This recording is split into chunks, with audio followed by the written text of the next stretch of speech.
Allez, je te raconte ça. Ce matin, j'étais en train d'échanger des messages avec une cliente et à un moment donné, ce que je lui réponds, c'est faut arrêter le mignon, bordel, on n'est pas en sucre. Et ce que je veux dire par là, c'est que, alors déjà, elle, son énergie, c'est une énergie qui peut complètement dépoter, créer de la transformation et ainsi de suite.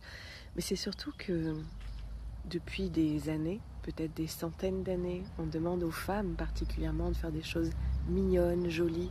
Et ça se voit vachement en fait dans le milieu du développement personnel et spirituel parce que quand tu regardes bien, il y a toujours à un moment donné une certaine esthétique qui va intervenir, une promesse que ce soit doux, que ce soit facile, que ce soit rapide.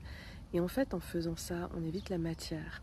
Et quand il y a une vraie transformation, franchement, ça ressemble plus à quelque chose qui te réduit en bouillie comme une chenille, te met dans un cocon et à un moment donné tu te transformes, que comme quelque chose où il y a des paillettes, des licornes et que sais-je.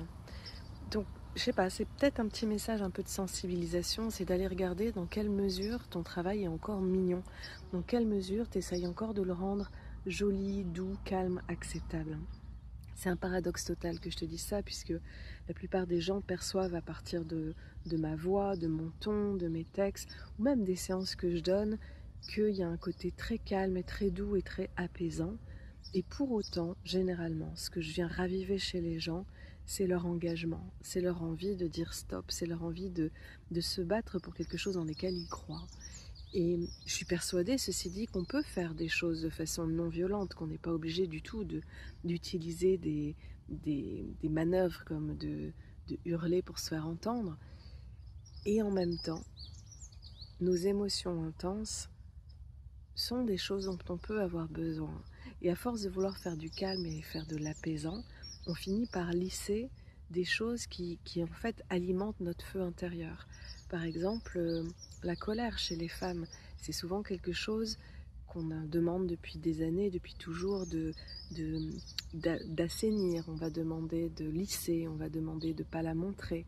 On va dire une petite fille en colère, c'est pas beau. Ce genre de phrases, en fait, répétées dans plein d'endroits et sous plein de formes, font que la colère, c'est franchement une des émotions qui est le moins exprimée par les femmes. Et pourtant, c'est ce dont on a le plus besoin pour dire stop à ce qu'on voit actuellement autour de nous. Et les sujets ne manquent pas.